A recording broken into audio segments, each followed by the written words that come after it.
हे दोस्तों, कैसे हैं आप लोग। तो हम chapter number 1 real numbers class 10th का पूरा कंसेप्ट समझेंगे। अभी शुरू कर रहे हैं फंडामेंटल थ्योरम ऑफ अरिथमेटिक से।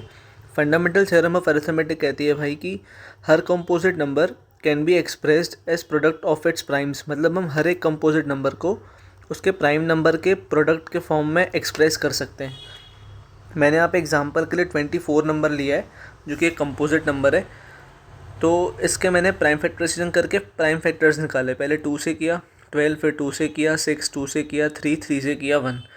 तो 2 आ गया मेरे पास 3 बार, 3 आ गया मेरे पास 1 बार। ठीक है। तो जो 24 है इसका हमने प्राइम फैक्टराइजेशन किया। तो composite number can be express मतलब equal to as product of its primes. उसके प्राइम नंबर के प्रोडक्ट के फॉर्म में उसको एक्सप्रेस कर सकते हैं। Statement number 1 of fundamental theorem of arithmetic. 2 और 3 प्राइम नंबर्स हैं, है ना। सेकंड स्टेटमेंट कहता है कि prime factorization of every number is unique, कि हर एक नंबर का जो प्राइम फैक्टराइजेशन है वो यूनिक होता है। इसका मतलब कि 24 को लिखना है अगर हमें, तो 2 की पावर 3 और 3 की पावर 1 ही रहेगी। हम यहाँ पे कुछ भी अपने हिसाब से मल्टीप्लाई डिवाइड नहीं कर सकते, कुछ भी यहाँ पे जोड़ घटा नहीं सकते, क्योंकि अगर हम ऐसा करते हैं तो फिर 24 नंबर ही चेंज हो जाएगा। तो प्राइम फैक्टराइजेशन हर एक नंबर का यूनिक होता है और हर कंपोजिट नंबर अपने प्राइम नंबर्स के प्रोडक्ट के रूप में एक्सप्रेस किया जा सकता है। ये 2 स्टेटमेंट्स बहुत ज़रूरी हैं। इस पे बहुत सारे क्वेश्चंस बेस्ड हैं आपके एनसीईआरटी में। उसके बाद नेक्स्ट इंपॉर्टेंट टॉपिक आता है एलसीएम और एचसीएफ का। तो हम समझते हैं पहले भाई least common multiple highest common factor क्या होता है। तो शुरू करेंगे मल्टीपल्स और फैक्टर्स क्या होते हैं। पहले मल्टीपल समझा रहा हूँ। जैसे हमारे पास 2 नंबर्स हैं 24 और 36। मैं इनके मल्टीपल्स निकाल रहा हूँ। ठीक है। तो मल्टीपल्स क्या होते हैं, 24 को 1 से मल्टीप्लाई किया 24, 2 से मल्टीप्लाई किया 48, 3 से मल्टीप्लाई किया 72। तो ये जो नंबर्स आ रहे हैं ना हमारे पास पूरे लाइन से, ये होते हैं मल्टीपल्स। 24 के ये सब मल्टीपल्स हैं। वैसे ही 36 के ये सब मल्टीपल्स हैं। सिंपली टेबल लिखा है हमने, है ना। तो 36 के मल्टीपल्स 24 के मल्टीपल्स दोनों यहाँ पे लिख दिए। फिर उसके बाद कहता है वर्ड कॉमन। कॉमन क्या है भाई, देखो 24 के मल्टीपल्स 36 के मल्टीपल, मैं कॉमन देख रहा हूँ। देखो 24 कॉमन है क्या, नहीं। 48 कॉमन है क्या, नहीं। 72 हाँ कॉमन है, देखो 72 दोनों में कॉमन। फिर 144 दोनों में कॉमन, 216 दोनों में कॉमन। तो हमने मल्टीपल समझ लिए क्या होते हैं। कॉमन का मतलब समझ लिया कि दोनों के टेबल में जो कि कॉमन मल्टीपल्स हैं उनको निकाल लिया। फिर वो टॉपिक कहता है लीस्ट। इन सब कॉमन मल्टीपल्स में से लीस्ट कॉमन मल्टीपल कौन सा है, तो वो है भाई 72। तो एलसीएम ऑफ 24 एंड 36 क्या होगा, 72। 24 और 36 का मल्टीपल जो कि कॉमन है और लीस्ट है वो हमारा 72 है। ठीक है। फिर हम आते हैं एचसीएफ का मतलब समझने के लिए। उसके पहले फैक्टर्स का मतलब समझेंगे। 24 किन किन नंबर से कम्प्लीटली डिवाइड हो सकता है उनको बोलते हैं भाई फैक्टर्स। देखो 24 को डिवाइड करना है, 1 से हो जाएगा, 2 से हो जाएगा, 3 से हो जाएगा, 4 से, 6 से, 8, 12, 24 बस। इसके आगे कोई नंबर नहीं एग्जिस्ट करता जो उसको कम्प्लीटली डिवाइड कर सके। 32 के आ जाओ तो 1, 2, 4, 8, 16, 32। इसके आगे कोई नंबर नहीं है जो इसको कम्प्लीटली डिवाइड कर सके। तो ये उसके फैक्टर्स कहलाते हैं। ये सब भाई फैक्टर्स हैं। अब फैक्टर का मतलब समझ में आया। अब कॉमन फैक्टर्स निकालते हैं। तो देखो 1 कॉमन फैक्टर है, दोनों में 2 कॉमन फैक्टर है, 4 कॉमन फैक्टर है, 8 कॉमन फैक्टर है। फिर क्वेश्चन कह रहा है हाईएस्ट कॉमन फैक्टर। इन सब फैक्टर्स में हाईएस्ट कौन सा नंबर है, हाईएस्ट है आपका 8। तो 24 और 36, 24 और 32 का जो हाईएस्ट कॉमन फैक्टर होगा ना वो 8 होगा। वैसे एग्ज़ाम में ये निकलते हैं आपके प्राइम फैक्टराइजेशन मेथड के ज़रिए, वो अपन आगे सीखेंगे। ये देखो भाई एग्जांपल नंबर 2 है आपका, एनसीईआरटी का ही क्वेश्चन है जिसमें हमको 6 और 20 के एलसीएम और एचसीएफ निकालने प्राइम फैक्टराइजेशन मेथड के ज़रिए। तो जो 6 है ना, मैं उसके पहले प्राइम फैक्टर्स निकाल रहा हूँ। तो 6 के प्राइम फैक्टर्स होते हैं भाई 2 से किया 3 टाइम्स, 3 से किया 1 टाइम्स। तो 2 × 3 क्या आ गया, 6 का प्राइम फैक्टर। 20 के फैक्टर्स निकाल रहा हूँ। तो 2 से गया 10 टाइम्स, 2 से गया 5 टाइम्स, 5 से गया 1 टाइम। तो आपका 2 × 2 × 5 20 के फैक्टर्स आ गए। ये प्राइम अपन ने कर दिया इनका प्राइम फैक्टराइजेशन। ठीक है। अब हमें अगर एचसीएफ चाहिए तो इन दोनों में जो कॉमन होता है ना उसको एचसीएफ मान लेते हैं। ठीक है। तो यहाँ पे सिर्फ 2 ही कॉमन है। अगर बाय चांस 3 भी होता तो मल्टीप्लाई बाय 3 करते। अभी कॉमन नहीं है, अभी सिर्फ 2 कॉमन है इसलिए 2 को लिख दिया। अब एलसीएम कैसे निकलता है, जो कॉमन है उसको एक बार लिखा उसके बाद जो बच गए उनको वैसा का वैसा लिख दिया। तो 2 कॉमन है तो 2 को यहाँ पे एक बार लिखा, फिर 3 बच गया, 2 बच गया, 5 बच गया, तो 3 बच गया, 2 बच गया, 5 बच गया, उसको वैसा का वैसा लिखा। इसको मल्टीप्लाई करोगे आपको 60 मिलेगा, मतलब 6 और 20 का लीस्ट कॉमन मल्टीपल 60 है और हाईएस्ट कॉमन फैक्टर आपका 2 है। ठीक है, इनका मतलब उम्मीद कर रहा हूँ समझ गए होगे।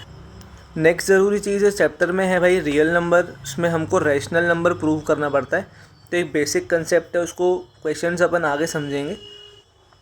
पर ये चीज़ देख लो कि कोई भी नंबर अगर हमारा रैशनल है तो वो इर्रेशनल नहीं हो सकता, अगर वो इर्रेशनल है तो वो रैशनल नहीं हो सकता। रियल नंबर सिर्फ 2 ही टाइप के होते हैं, रैशनल और इर्रेशनल।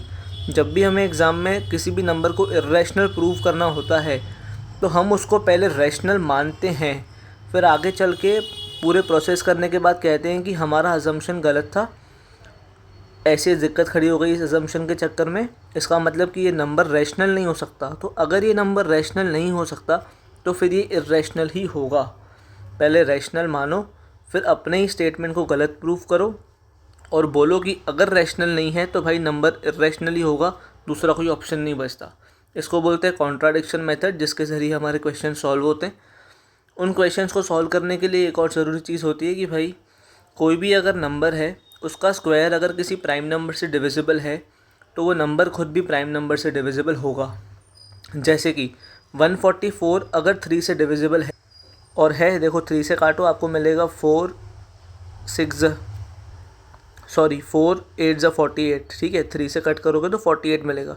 तो 144 3 से डिविजिबल है, इसका मतलब कि 12, क्योंकि 12 का स्क्वायर 144 होता है ना, 12 भी 3 से डिविजिबल होगा। देखो हो रहा है, 12/3 4 आया। यहाँ पे ये नंबर कोई भी हो सकता है, पर डिवीज़न में नीचे जो है प्राइम नंबर ही होना चाहिए। ठीक है, तो ये थ्योरम है 1.2, ये यूज़ होती है उन क्वेश्चंस को सॉल्व करने में। उन क्वेश्चंस को सॉल्व करने में एक और चीज़ इस्तेमाल होती है, वो होती है आपका कोप्राइम नंबर्स, जिसमें ऐसा रहता है कि भाई जो भी नंबर्स का कोई भी कॉमन फैक्टर नहीं होता है सिवाय 1 के, जैसे कि 5 और 6, इनका कोई कॉमन फैक्टर नहीं है 1 के सिवाय।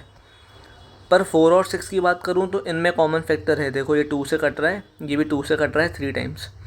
तो 4 और 6 को प्राइम नंबर नहीं है क्योंकि ये 2 से कट रहे हैं, पर 5 और 6 किसी से भी नहीं कट सकते सिवाय 1 के। तो 1 5 ज़ा 5, 1 6 ज़ा 6 मिलेगा, तो वही ना, तो एक्सेप्ट 1 लिखते हैं इसलिए। पर 2 और 3 ये कोप्राइम नंबर्स हैं, तो कोप्राइम नंबर्स उनको बोलते हैं जिनका कोई कॉमन फैक्टर नहीं होता एक्सेप्ट 1। लास्ट ज़रूरी चीज़ इस चैप्टर की है भाई, कोई भी रैशनल नंबर को किसी भी रैशनल नंबर के साथ आप ऐड करो, सब्ट्रैक्ट करो, मल्टीप्लाई करो, डिवाइड करो, आपको रैशनल नंबर ही मिलेगा। कोई भी रैशनल नंबर को दूसरे इर्रेशनल नंबर के साथ आप ऐड करो, माइनस करो, मल्टीप्लाई करो, डिवाइड करो, आपको इर्रेशनल ही मिलेगा। पर किसी भी इर्रेशनल को दूसरे इर्रेशनल के साथ प्लस माइनस मल्टीप्लाई डिवाइड करने पे या तो वो रैशनल हो सकता है या तो वो इर्रेशनल हो सकता है, सब्जेक्ट टू कंडीशन। तो इनका आप एग्जांपल भी ले सकते हो भाई, जैसे 5 + 5 है तो आपको 10 मिलेगा। दोनों रैशनल नंबर्स हैं, दोनों रैशनली। इसमें देखो मैं 5 + √2 कर रहा हूँ, तो 5 + √2 जो है वो एक इर्रेशनल नंबर है, हम इनको प्रूव करेंगे आगे चल के। अच्छा, इर्रेशनल नंबर को इर्रेशनल नंबर के साथ ऐड करोगे तो √2 + √3, ये तो इर्रेशनल नंबर हो गया। पर ये ऑपरेशंस करके क्या हमें दोनों इर्रेशनल नंबर के साथ एक रैशनल नंबर मिल सकता है? ज़रूर मिल सकता है। देखो √3 इर्रेशनल है, डिवाइड कर रहा हूँ √3 से, इर्रेशनल है दोनों, पर दोनों से मिला क्या 1, जो कि रैशनल है। ठीक है, और एग्जांपल देखो √5 - √5, तो दोनों इर्रेशनल नंबर्स हैं, पर मिला क्या 0, 0 हमारा रैशनल नंबर है। तो इर्रेशनल नंबर को प्लस माइनस मल्टीप्लाई डिवाइड करो किसी इर्रेशनल नंबर से, कुछ भी आ सकता है। पर ये प्रूफ, ये इसमें कुछ नहीं है, rational plus minus multiply divide rational is rational, rational plus minus multiply divide irrational is your irrational number. इसका बहुत यूज़ आएगा इन दोनों चीज़ों का क्वेश्चंस को सॉल्व करने में। हम स्टेप बाय स्टेप सारे आंसर्स भी करेंगे, आप वीडियोस चेक कर सकते हो यूट्यूब चैनल पे।